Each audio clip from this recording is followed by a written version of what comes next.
Well, I could dance, but you would laugh. So I guess that'd be all right. I'm so happy to be here at this event, and it's been so fun to see all your faces again. Gosh, the time has flown by so fast. And I had never been to Europe really very much until this year, 3 times this year. It's been great. Thanks for inviting us, Mickey. I appreciate that. And it's good to be here. Now, I was talking to my partner, Tom Thornton. I have a partner. We work together now because we decided when we left the former company that we work together because we know all the same people. And we wanted to stay friends, so we worked together. And he said, you know, Kevin, we're getting old. And you know, we've been using my son, Adam. Adam's been working with us a long time. How many of you had a chance to meet my son, Adam, while you've been here?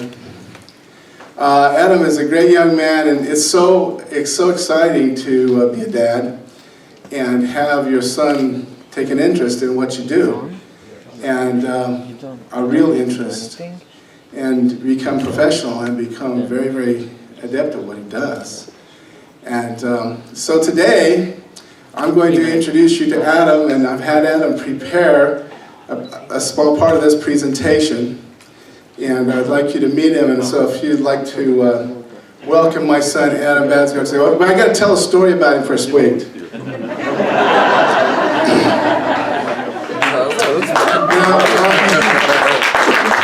One thing about children is they're honest, okay?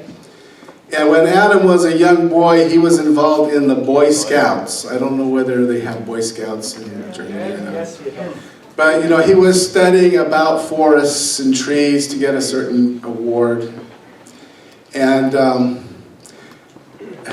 he was working at, we call it forestry merit badge. And it's where they study the trees, and you know, he had learned that if you measure around the tree, you can tell how tall it should be, if you know the kind of tree. Well, I went up into my bedroom one day, and he had the tape measure, was measuring my belt. And he turned to me and said, Dad, if you were a Christmas tree, you'd be 60 feet high.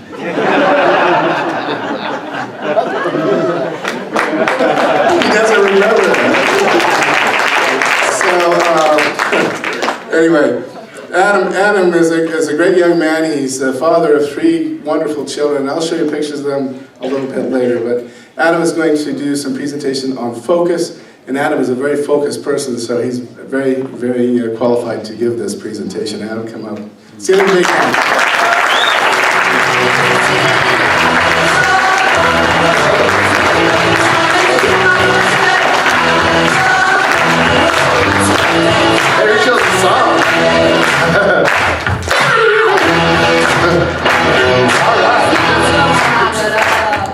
How you guys doing? Okay. Half of you will say fine in just a minute, right? Because we got headsets.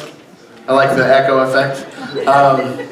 Really quick, if you've had a chance to work with my dad, the reason that I took an interest in what he does is because I used to sit in his office and listen to conversations with people that he was working with. Some of the great people. Tom Thornton's one of the greatest guys you'll ever meet if you haven't met him. If you got a chance, take the time to meet him. He's an incredible guy. But what I loved is just the feeling that I had when I would sit and listen to them do network marketing. It's all about becoming better, loving people, helping other people become better. It's just been an incredible thing to be involved in. And I knew from a very early age that I wanted to be involved as much as I could. So with that said, I'm going to jump into this. He kind of assigned me to do the training part that ties into the elements. So I'm going to go into this as quickly as I can. I had a thought. That's scary, right? Has anybody had a thought before? They're intimidating sometimes, but yesterday actually I had this thought, and the thought came to my mind about 2,000 years ago now. there was a teacher who taught his disciples, if you have faith as a grain of a mustard seed, you shall say unto this mountain, remove hence to yonder place, and it shall remove, and nothing shall be impossible unto you. So I was sitting there thinking, and normally the thought that comes to mind is, how much faith do we need? And you could interchange faith with focus. How much faith do you need when you look at a mustard seed? Anybody? How much faith? It's tiny, right? It's a tiny bit. But if you think of it from the mustard seed's point of view, how much focus or how much faith does the mustard seed have? He's 100% committed to being a mustard seed. It's going to be a mustard tree. So the thought process that I had was, I've never looked at that saying or that scripture that way before. In order to become whatever it is you want to become, 100% committed, 100% focused on what you're trying to do. Your faith can interchange with focus. It's kind of the same word. That being said, let me tell you something. As I said before, I was working with, I spent my life sitting in my dad's office listening to him talk to people. These are the two gentlemen that I have the pleasure of working with. The thing that I love about this business is as you get to know more and more people, you get more and more impacted, and it's kind of like your love grows as your organization grows. And one of the leaders that Mickey and Harry that invited us here, so grateful for them. I got to tell you, in all my time sitting and listening to people, working with my dad and Tom over the years, and it's been a lot of years and a lot of people, nobody cares more about her people than Mickey, from my perspective. I've never heard anybody really go to bat. I'm sure there's lots of leaders here, so I'm sure everyone's the same way with their people. But I've been really impressed with them, and my dad and Tom have been very, very impressed with her as well. So sitting there, going through all these experiences, you kind of learn a few things, and you kind of gather little, what I would call tips, right, along the way.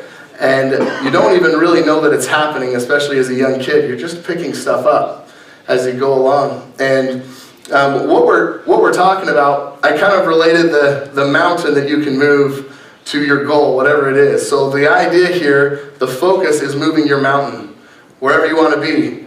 We have a whole bunch of people here. How many want to become at least a diamond in the company?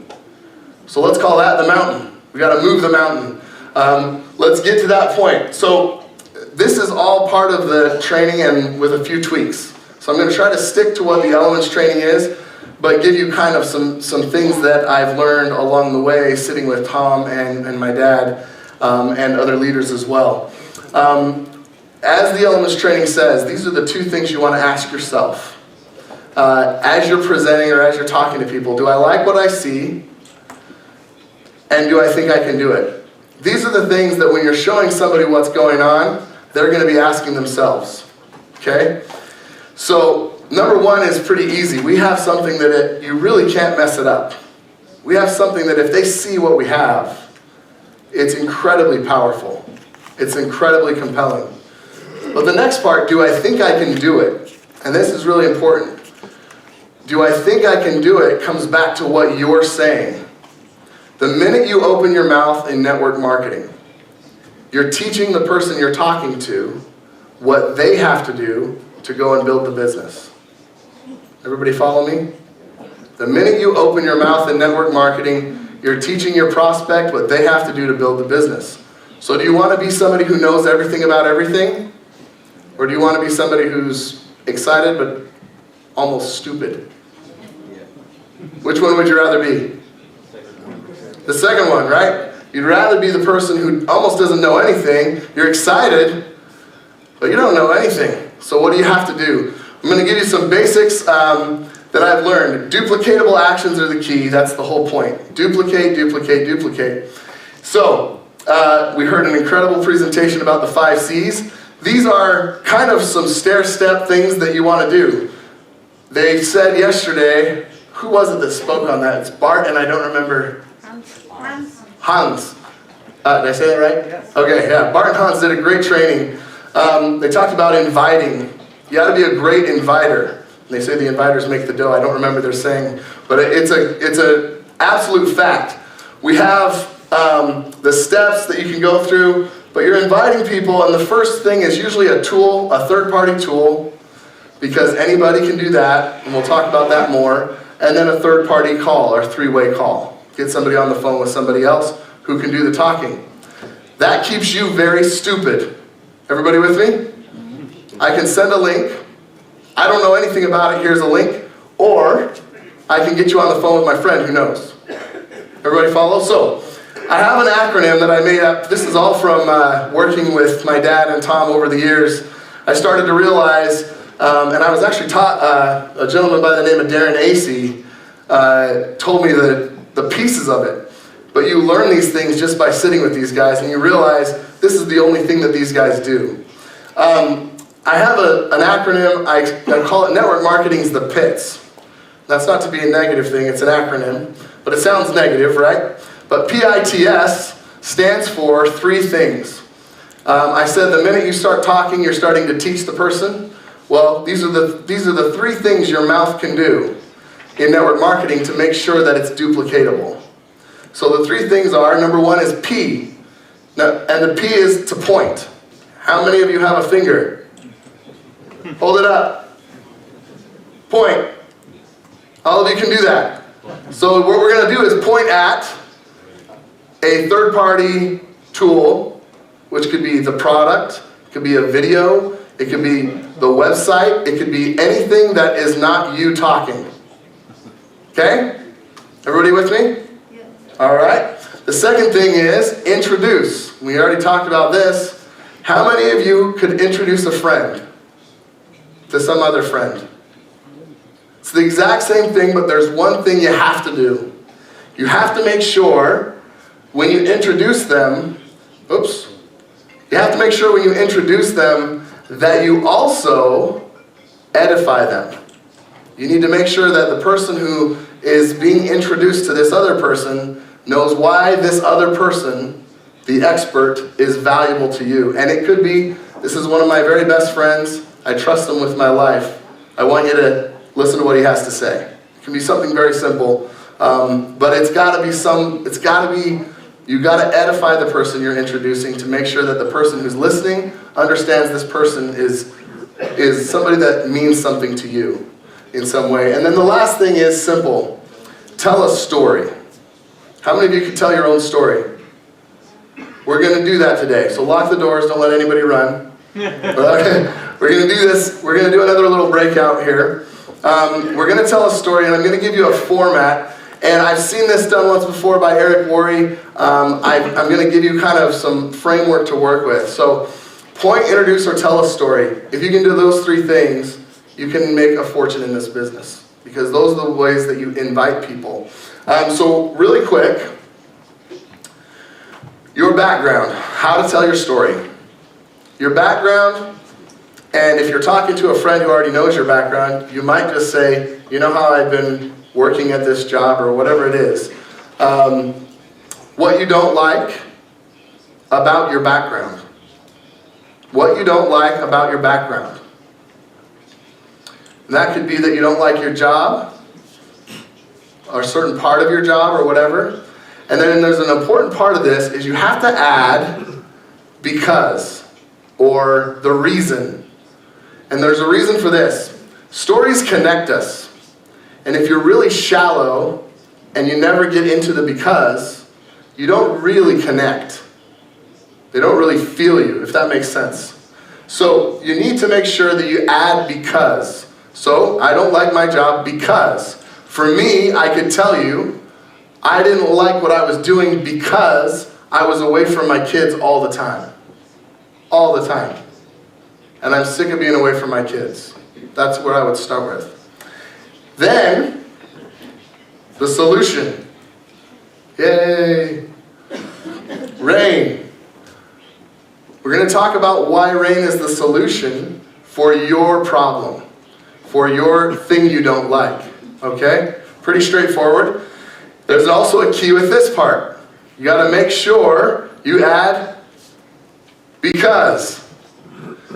And the reason is, the thing that will attract the most people and connect you to the most people is your why. When Mickey was talking about that yesterday, she did an incredible job going into depth about why it's so important to have your why. It's absolutely important to have your why when you're telling your story.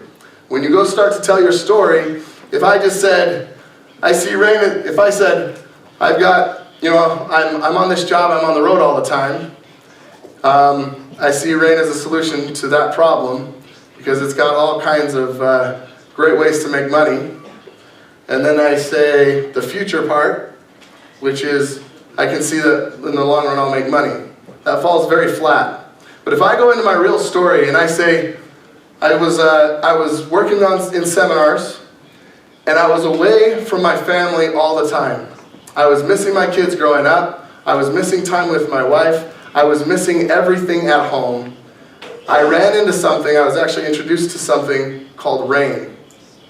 And I really want to share it with you. As I'm looking at rain, I'm starting to realize if I work hard at this, if I'm consistent with it, even if I'm just doing it part-time, it will literally change my life forever. Number one, I want to do this because I want to be home with my family. I want to see my kids grow up. I want to spend time with my wife. And then you can say, and in the future, you can say your goal, my goal, 1 year from now, I want to be spending every night with my kids and my wife for the rest of my life. There's a difference between those two stories, but it's the same story. Do you guys follow me? Yeah. Totally different. So what we're going to do today, I want you guys to find a partner, and it can be somebody that you already know. In fact, it could be very powerful to be with somebody on your team to do this, if you haven't done it already. So get with somebody on your team. We're going to take 10-15 minutes, and I want both sides to tell their story and go through the whole entire process. Is everybody good for that? Go. Can we get some music, just kind of soft music? Yeah, low level music, so we can do that. So find somebody that you want to get with. Go through the 4 steps. Make sure you add your because. Go back. Hold it back. My story. When Byron called me, loved my job. My background. Where you go? But I'm born we saw the product. That's what's looking for me. I don't just I can be a car. Either you become a fisherman or a hunter or a hockey player. It's partners like it we have to say become more that was what triggered me to give up my head work, supporting you all the mining. Okay, and I'm here on a stage with all these amazing people. I wrote my thing.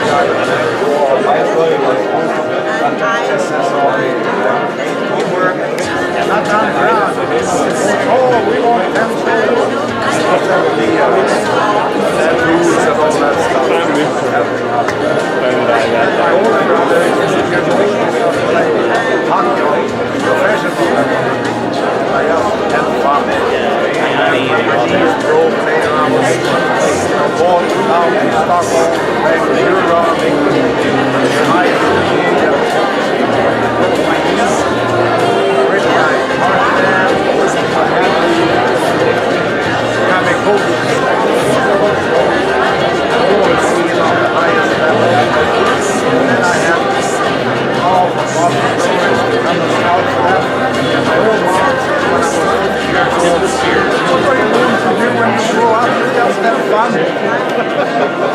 I still have fun. So that's all. Ran into a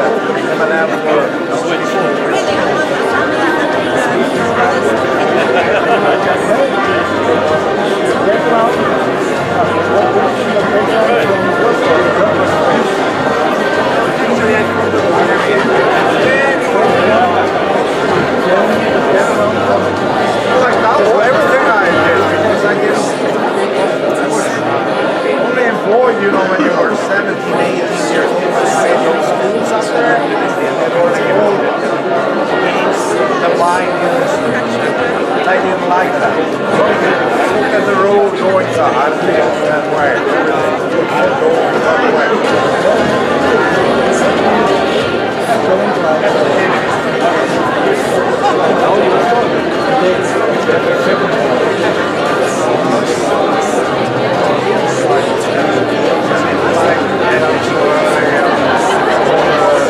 Dirty names, imitate the girls. So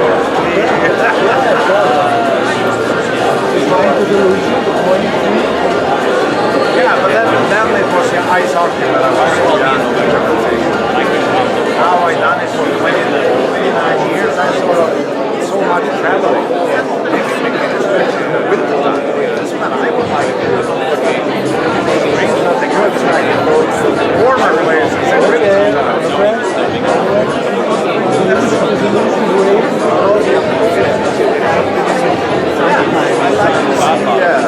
See the word even more than I'm doing. I travel a lot. I have more things to do. All he showed us was a photocopy of the picture. I'm helping my two daughters. Photocopy So of they have a good life. how much it would cost the dog. I didn't know anything yet about the product. Because they hadn't even received it. They just had photos out of the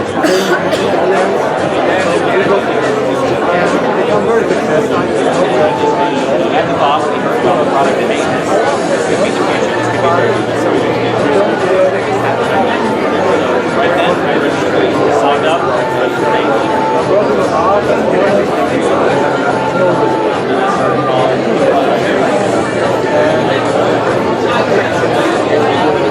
One month later, the package finally showed up.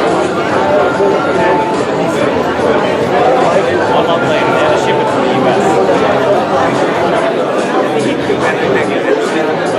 We have faith that it would arrive.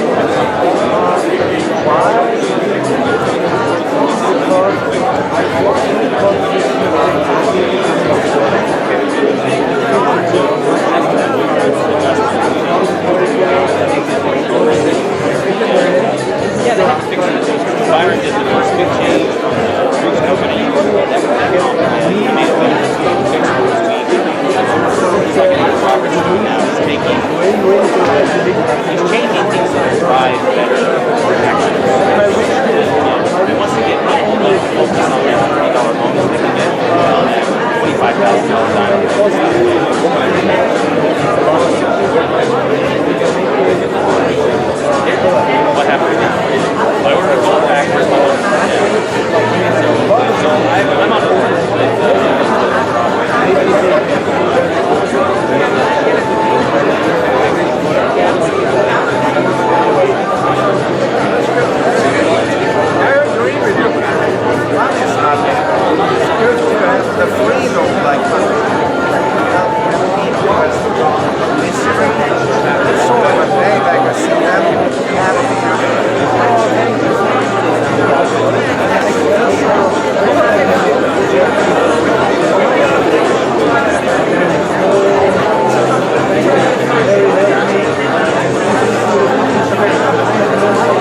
storytellers. Great job. Good? All right, folks, let's go ahead and get back to it. Let's get started up here. Get it started. I just want to ask really quick, by show of hands, how many of you feel more connected to the person that you did this exercise with? Should, right? You should feel more connected.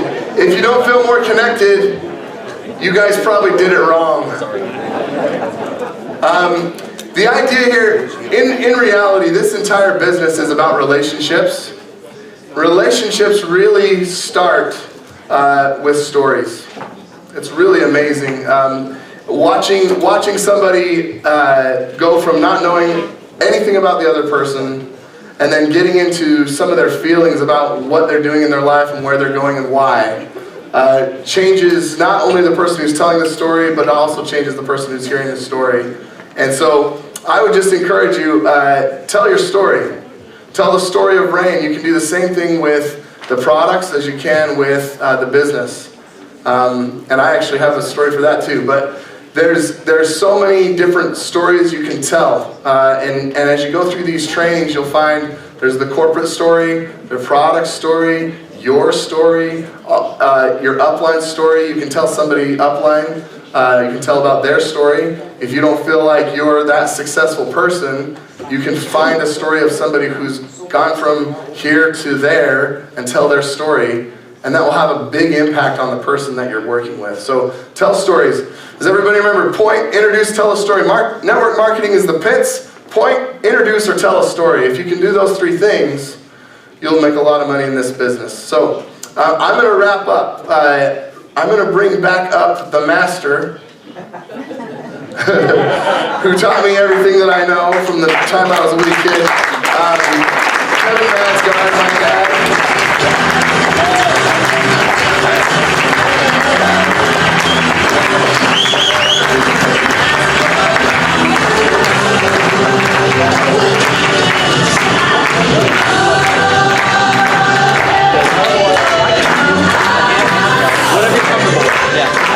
Thank you, Chris. Thanks, Adam. Now I'm going to tell you my story. Yeah.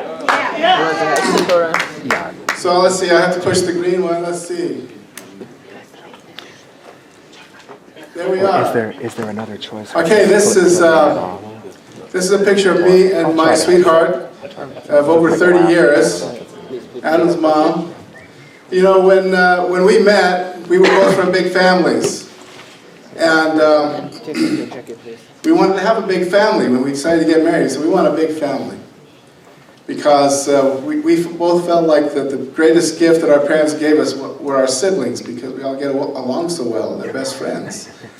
And so we determined that's what we wanted to do. But I also said, well, if we have a big family, then you need to be home and be the mom. So I've got to find something that will make it so that you can stay home, because she is fantastic. My kids call her the child whisperer. It's the truth. She is fabulous. Someday, I hope you get to meet my wife, Jenny. She is absolutely incredible. And she is the greatest mom and the greatest wife that anyone could ever want to have. And I appreciate and love her rich. I miss her. I guess I better get going before I get too soggy here. Anyway, but the result, let's see here, what happened? Green button. There we are. Now this is a picture of what our family has become.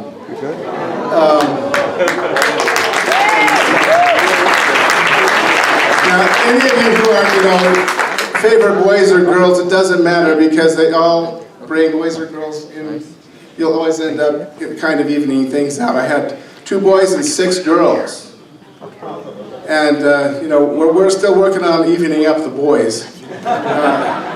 But it's really, as a father, it's a lot of fun to have lots of daughters, because they take care of daddy. And it's a lot of fun. Now we have some of the grandkids here, but I got a little later picture that has all of the grandkids.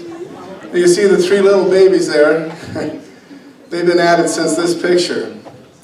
But it's so fun to be able to have a large family and to have security.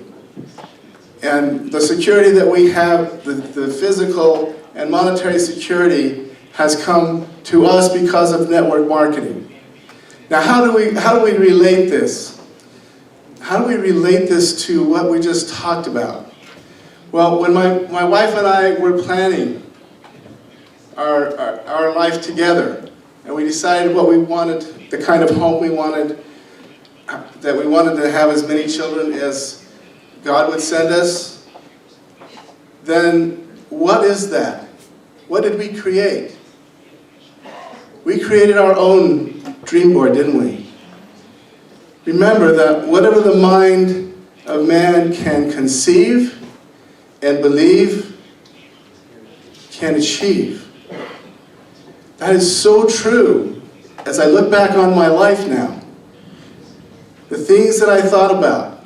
You know, I was a kid, I grew up on a farm. I love agriculture. I love coming to Austria because everywhere there are tractors. And, you know, some of Michaela's best friends is a pig farmer. And, you know, I love all those things. I grew up with animals. I grew up with crops. I loved irrigating the corn in the summertime, and it was hot, so hot you were melting. But as the water would go onto those fields, you could hear the corn growing. It would squeak. It's an amazing, nature is an amazing thing. But I always wanted to farm. But you know what it takes to farm? Money.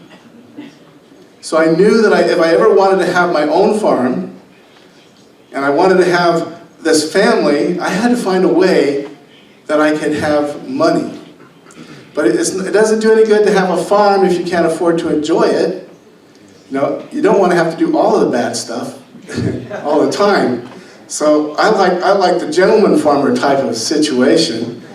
And so I thought, well, you know, my good friend taught me about network marketing. And he said, it's no good, lots of people can make a lot of money. But usually when people make a lot of money, the more they make, the more they're tied to the way they make money. Like a doctor. Well, you know, doctors can make a lot of money, but they're tied to their job. I say, you know, some jobs and some businesses are like a dairy farm. Now, I don't have anything against dairy farm. I milked cows when I was a kid. And you have a relationship with those animals, and you love them. But it's hard to go on a vacation when you have cows that need to be milked twice a day, or 3 times a day now. It's an amazing thing. But if you want to have a lifestyle, you have to create passive income. And that was my goal. When I learned about network marketing, I could see a vision of a way that we could have the type of lifestyle that I always wanted to have. And so, my very first network marketing experience was just after we were first married. We had one child, and my good friend Craig Tillotson called me and he said, "Hey, Bads, you've been married for a year and you're fat." Somebody understands English. Said, "Hey, I came home from the oil fields and my mom's been on this diet. I didn't recognize her. She's lost all this weight." And that was Clara McDermott. And she had a wig shop in Salt Lake City and a hair salon. And she found this diet advertised in the, I guess it was the TV guide at the time. It was called the Cambridge Diet. It was a breakthrough plan. You lost weight fast because it was 330 calories a day. 3 110-calorie meals. And you know, when I was like 27 years old, and you know, my lifestyle had just changed, and my wife was a great cook, and he was right. I gained some weight, so I went on the Cambridge diet. I lost weight, but I was a newlywed at the time, and my good friend Craig said, "You know, I'm going to save you some money. I'm going to just mark here that you bought the kit from me, the book, and then you can just buy it and we'll sign you up and we'll go.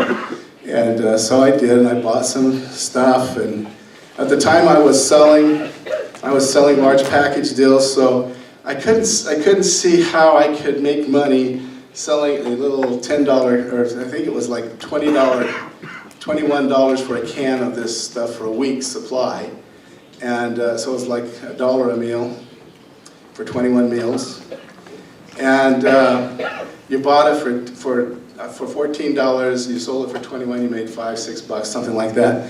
That takes a lot of cans. And so I didn't understand networking. I was a direct salesman at the time. And I could go out and make $200 or $300 on a sale, and I just didn't have the picture. Well, one day, Craig, about a month later, Craig shows up and he has a $26,000 check. I said, Craig, where did you get the check? He said, from the diet deal. I said, how did you do that? He said, they made a mistake. Are you going to Mexico? Nobody's worth $26,000. This is back in the early 80s. $26,000 was a lot of money back then. It still is, but it was more then. He said, no. I said, well, how did you do it? He says, I built an organization. Didn't you read your book? I said, what book? He says, well, didn't you read your book? I said, you didn't sell me a book. You were saving me money. Now I see that you weren't saving me money. So anyway, I got the book, and I said, well, what shall we do? And I moved my little family to California, out where I knew no one. That was a mistake, okay? If I had known network marketing, I would have stayed in place and contacted all the people that I knew there. But he was anxious to move into the big city, and my wife had a brother there, so we moved down there, and I built a business. That was my first network marketing experience. And I think I made like $80,000 that year, and then the company filed bankruptcy. So you have to be careful when you're out on the network marketing highway, right? How many of you have found yourselves on the network marketing highway once or twice? You're out here with your thumb out, looking for a ride, right? And you have to be careful. If you're not careful, you may get robbed, or you may be disappointed. But for the most part, I've had a really good experience with network marketing. When that company went down, my sister was working for another company. It's an herb company, an old one, called Nature Sunshine Products. And they were looking for a person to be a, what was it called? It was called a product line manager. Having just been in the diet business, they were going to come out with a diet. So I applied and I got that job. I thought, this is really going to be interesting, because now I have seen network marketing as a distributor. I would like to see what it's like on the inside. And so I started out as a product line manager, and within a year I was the director of marketing. Okay, and I spent 4 or 5 years there as director of marketing. But I learned some things, and here's what I found. There was no one else there at the company, at the headquarters, that had any direct sales experience. It was like two totally separate, and it really made it fun for me. That's why I became director of marketing and was able to go up. But what I found out was my income was controlled by people at the top. And one year, they had a bad year before, we really worked hard, and they gave us this bonus plan, and I made $60,000 in bonus money besides my regular salary. And the next year, we did even better. Guess what? My bonus wasn't even close. And I asked the people, I said, look, what happened? Did the company do bad last year? And they said, no. I said, well, why did I take a cut in pay? Well, they changed the bonus plan for the employees. So I decided, on all this time I'm there, my good friend Craig is calling me about every 6 months. What is he doing? He's taking my pulse. He knows me, he knows that I'm not going to be satisfied to be an employee. And he was right. And I remember it was the fall of oh, let's see, it would have been 1990. And he called me one day, and it was late in the year, I think it was around Christmas time, and he said, hey, Bads, you know, I just got back from the coast of Australia, been down there for a month, and my check's gone up. I said, well, how much was it? For 1 month, he said, it was $70,000. I said, Craig, that's what I make in a year at this corporation. He said, well, you need to come, and you can do this. You can do this networking. And that was a company that they were doing. It was called New Skin. And anyway, this is all connected. I'll tell you this, that Byron and I know a lot of the same people because of that experience. And anyway, he said, well, go tell your wife you're going to quit your job and get a come to work and do New Skin. And I learned some things about network marketing. That plan was tough. But I made it to Diamond. And then the bad thing happened was New Skin got some bad publicity in the United States, and suddenly everybody went underground. And so it was tough. It was tough to sell New Skin. In the meantime, I had gotten involved with another little company. So you just find your way around in this business. Eventually what happened is this. I met a man named Ken Rowland in that next little company. And we spent time, we went to Tahiti together. It was a neat experience. But he called me one day and he said, Kevin, something new is happening. I said, what's that? He said, well, you know, Kerry Acey, the former president of Nature Sunshine, you know him, yeah, I worked with him. He said, he's starting a new company. And he says, have you heard about it? I said, yeah, I've had several people shoot at me. But I said, if that product is as good as they say it is, everybody's going to have it because it's all natural product. It's just juice from a plant in Tahiti. And anyway, he said, you don't know all about this, you know, everything about it. I mean, there's stuff, so you got to come over. Why don't you and Jenny come over and we'll go to lunch. And so I hadn't seen Ken at that time for about 3 years.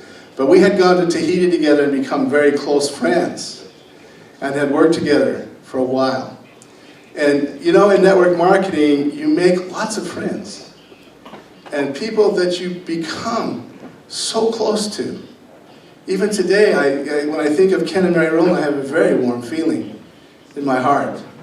Well, I had that feeling then. I thought, well, this is going to be fun, just to see them. I hadn't seen them for a long time. He was from Oklahoma and was in Utah, staying at a little cheap hotel in Provo. And as I drove into the hotel parking lot, I could see his little old car he still had. And he was on the ground floor because he doesn't climb stairs. He had ankylosing spondylitis, so he had a little bit of a deformity. Great man. And I remember knocking on the door swing open. Here was Ken and Mary. We had hugs. It was like we had never been apart. And we were standing there, and he was in a kitchenette hotel room, so he had a refrigerator. He opened the refrigerator and poured Jenny and I each a big shot of this juice.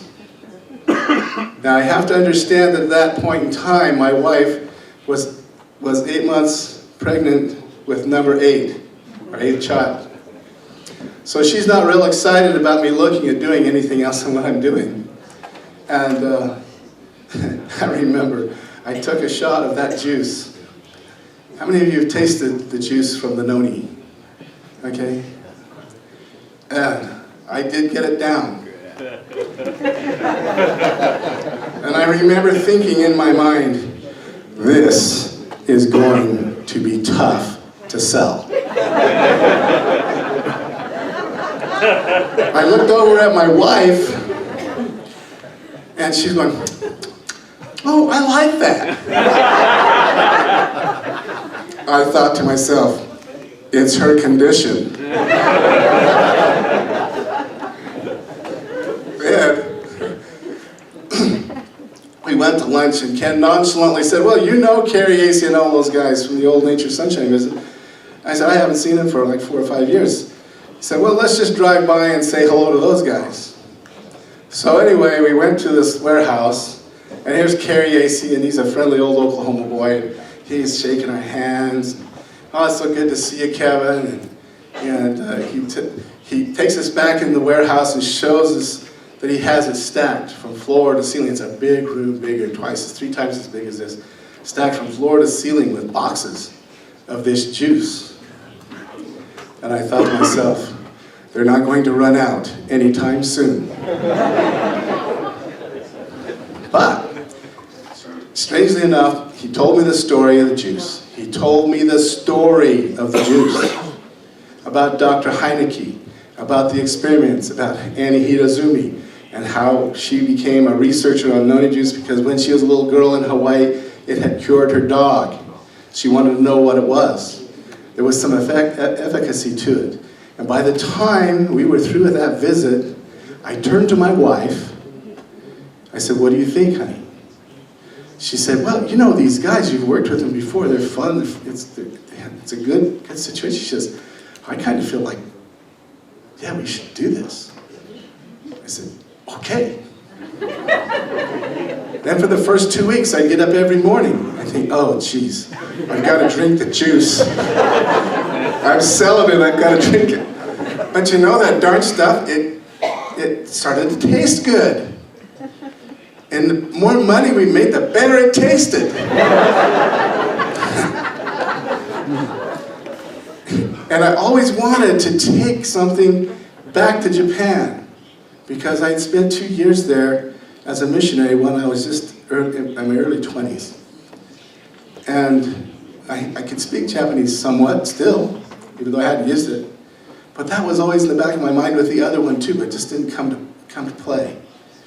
And so I began to formulate in my mind, how could I take this juice to Japan and be the first one there with the juice? Well, how can we do this? Because you can't sign up people in Japan yet because the company's not there. We can only sign them up in the United States. So, well, maybe they could be a US distributor with a business in the United States, but live in Japan. So I thought, well, I better find out. Maybe IRS can tell me. So I called IRS. I said, hey, I have a friend who wants to be in business in the United States, and he lives in Japan. Can he do that? She says, yeah, he just has to fill out W-9. So I started looking and putting things together in my mind, how we could do this. I decided to do it. I hired my sister-in-law. She was single and she had a home of her own. I wanted her to be the secretary, and she was good at doing shipping and things like that. She's a very great gal. And so we made this plan. And we figured it all out so that we could get people there. I found some great people. I got my nephew who could speak Japanese. He went 20 years later on the same mission that I was on. He was there, and he had introduced me. I got to tell you, the very first Japanese person. And I've only got 5 minutes to finish this story. But anyway, my nephew was working at New Skin with the Japanese-speaking support. And he had become friendly with a Japanese guy. He was just a little New Skin Ruby, not big, not at all. But he said he wanted to come to the United States, and my nephew invited him to stay at their home. So he was staying at the home at Christmas time. I remember this, 1997. We started in 96. It was the winter of 97, December. And he brought this Japanese guy, and he tried to recruit me to do a telephone deal. I said, now there's not enough margin in telephones. I'm not going to do telephones, I do products, but you got to taste this juice that we're going to take to Japan in the next year. And so it was cold. It's like wintertime. We have winters like you do with snow. And we drove over to the warehouse. I bought him a box of the juice. He took it, he sampled it. He said, no meru, which means they'll drink it. And that was the beginning of that story. And that that business, from that little start, when I left that company, because I had lost the vision, because it had changed. It was no longer good for my people. And I went with some other people, but it was doing over $15 million a month.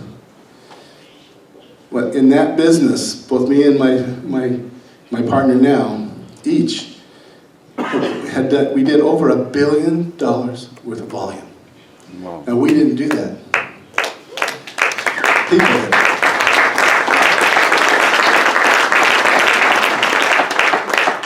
But whatever the mind of man can conceive and believe can be achieved.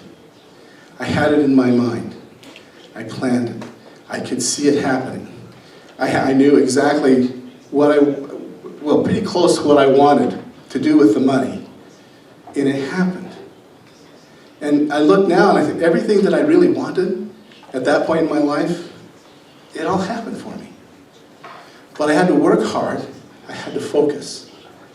And I really focused hard. And yes, Adam saw me working a lot, because that's what I did.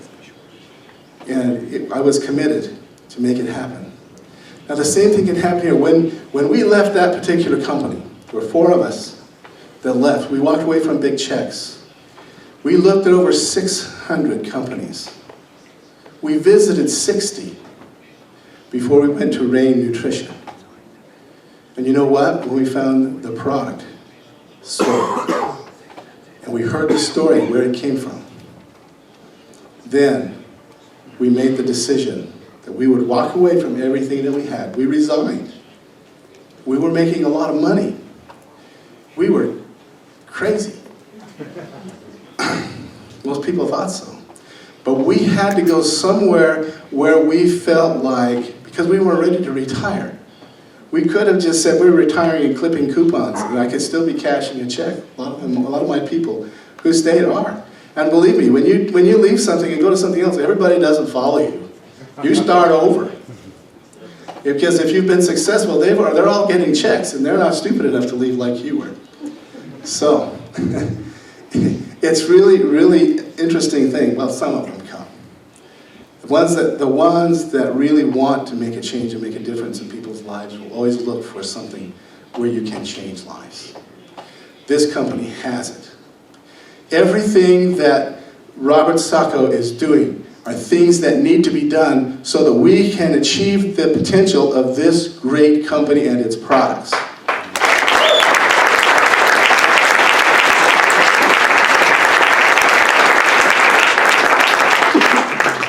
We need to be committed. We need to catch the vision of these programs. It's sometimes hard to change, but it needs to happen. We can feel it happening already. The results are there. You're just getting enough. We're starting to pick up momentum and steam.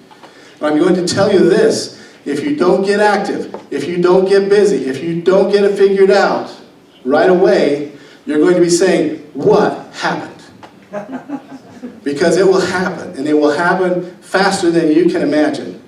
We have a company that's doing around $50–60 million a year. That is critical mass. There are enough people here and around the world that have tasted the product, have experienced the success. You put that opportunity with it, you put the driver on the front of it, and it's going to go. Yeah. Believe me, I have 40+ years of experience in this business. I wouldn't be here unless I knew that this thing has the kind of potential that can change not only my life, but it can change the financial future of my family for generations to come. And it's the same opportunity for you. But it's going to take commitment and dedication and focus. You need to focus. You need to clearly in your mind what you want to do with what you're going to receive for what you're exchanging right now for your time. So get those clear, get those things in your mind, and then don't turn left, don't turn right. Just move forward and tell everybody you come in within 3 feet of about this opportunity. I really appreciate being here. Focus, focus, focus.